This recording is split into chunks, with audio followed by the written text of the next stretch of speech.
Magandang hapon po sa lahat. Yan, ito po yung mga grocery na ibibigay po natin kay Lolo ngayong hapon. Maraming salamat po sa ating sponsor. Shout out po kay Ma'am Gaisa Bicolana, Boss Berador, Tita Mystica Yons, and Tito Alex the Great. Maraming salamat po sa inyo sa pag-sponsor po para po si Lolo ay atin pong matulungan. Yan, ngayong hapon po ay dadalhan po natin si Lolo ng grocery mula po sa ating sponsor na si Ma'am Gaisa Bicolana. Ilalagay na po natin sa lagayan para po pupunta po tayo doon sa kay Lolo para po makita ulit natin kung ano na po ulit yung status ng kanyang ipinapagawang bahay po ni Kalingap Berador at ng ating po mga sponsors. Ayan, samahan niyo po kami at titingnan po natin. Pero saglit lang at ilalagay ko lang po sa lagayan yung mga grocery. Pasuyo muna ako, Philip. Ayan.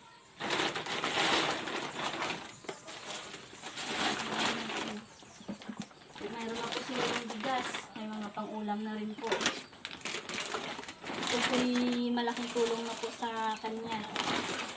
Kasi yung nakaraan po nating grocery, ay wari ko yung ubos na po ni Lolo.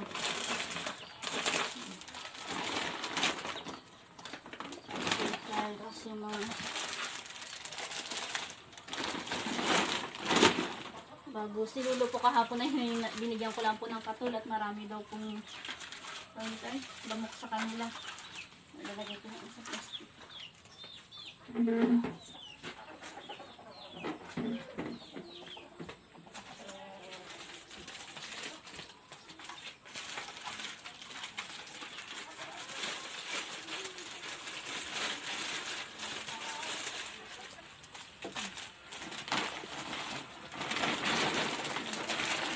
Ito po yung ating ibibigay kay Lolo. Shout out po, Ma'am Ron. Nakita mo na po ako. Thank you po.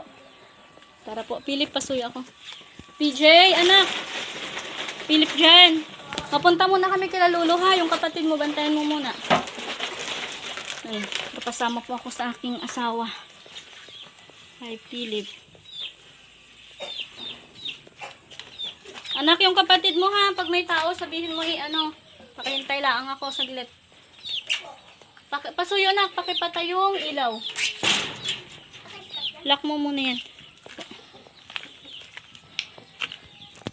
Yan. Pupunta na po tayo doon sa kay Lolo para po hatiran natin siya ng grocery po mula sa ating sponsor na si Ma'am Gaisa Bicolana. Dito po'y umulan na naman kanina. Halos araw-araw po ba yan na ulan? Kaya maputik na naman po. Sa ating pong mga sponsors, maraming salamat po sa inyo sa pagtulong niyo po kay Lolo Roberto.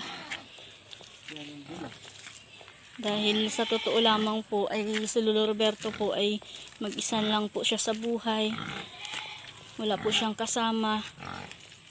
Tapos siya po ay na mild stroke pa po. Kaya hindi na po siya ganun kalakas katulad po dati na kapag po may nagapatabas, siya po ay nagatabas. Tapos pag may nagapabuo po, siya po ay natulong para mag-ipon. Dahil nga po si Lolo ay na stroke, na mild stroke po siya, ay hindi na po siya ganun kalakas katulad po dati. Kaya malaking tulong po itong inabigay po ninyo para po kay Lolo. Kami pong mag-asawa ay hindi man po kami makatulong financially, ay ito lamang po yung aming maitutulong para po matulungan natin yung ating isang kapwa-tao.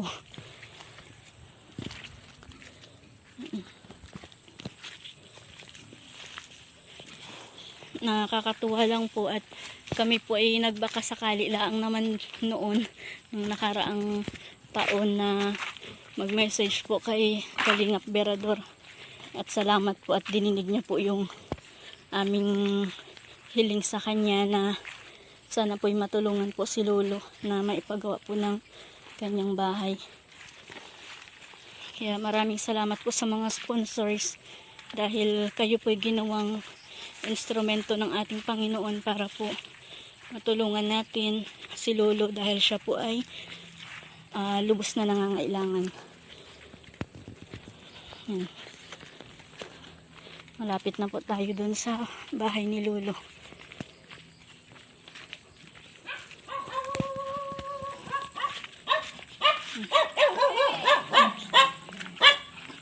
Ito naman yung mga aso. Makikidaan po.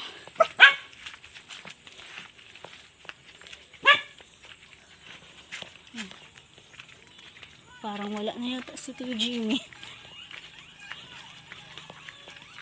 Ano yan? Special delivery. Oo ate, may nag-sponsor po. Bigyan si Lolo ng kaunting grocery. And eri na pala si Tio Jimmy pa. Opa. Ayos na po, Tio? Magandang hapon po, Lolo. May nag-sponsor po ulit para po ikaw ay bigyan ng grocery. Yan. Bukas tapos na. Ay, maigi naman yan. Ito na po yung bahay ni Lolo. Ayos na po. Meron na po siyang katre. Meron na po siyang higaan. Ang kulang na lamang po ay katabi. Ano, Lolo? Kailan kaya? Katabi na lang po ang kulang ni Lolo. Maghahanap daw po si Lolo. Boss Berador, hanapan mo rin daw po si Lolo ng katabi. Ayan, shout out po kay Ma'am Guy sa Bicolana na nag-sponsor po para po sa grocery kay Lolo. Ayan, ito na po yung bahay ni Lolo. Tapos na po. Bukas tapos na. Nalagyan na po siya ng mga tawag dito ay Lolo, may smile ka daw po, sabi ni Ate Lita. Ayan. Ang kulang na lang po ay pintuan. Tsaka yung bintana po doon, ano? Ayun man yun din tatakal doon. Ayan. Nalagyan na po si Lolo ng ano tawag dito ay? Ito may mga retaso. Wala mga kapasok dyan na ano. Oo.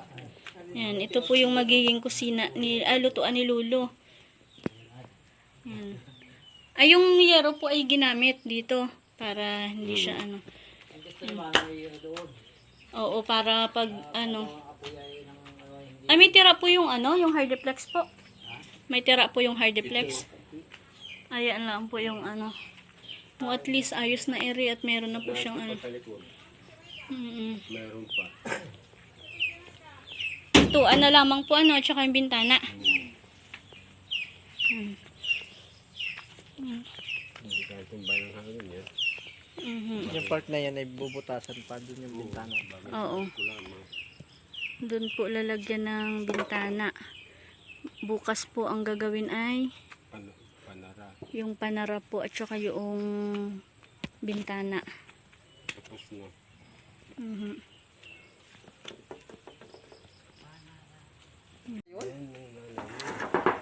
Yung mga yero ngayon ay Maraming salamat po sa mga sumusuporta po kay Kalingap Berador. Salamat po sa panonood nyo po sa mga videos, sa mga sumama po na hanggang matapos po yung pinapagawang bahay po ni Lolo.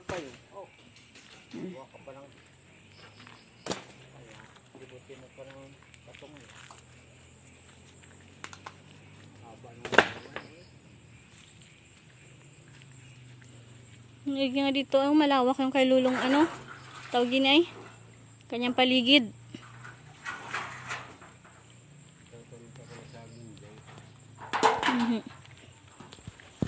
maganda pa yan pag natanggal na ay magandang tingnan pag natanggal natin. Alin? Yung dating parang dulo. Oo. At tanggalin niya naman daw sadya yan. Tatanggalin ko yan. Bakit tinalagay niya ng panara? Kahit sarado ko, wala makakapasok na manok. Ay, meron ka po Lulong padlock niyan? Meron kang ano May kadina. Binigay pa sa akin yung yung kadina ng pati kadina umitimay. Ay, bagay naman Lolo, hindi siya iitim sa ganyan ay oh. Ikaw baga naman yung halos araw-araw.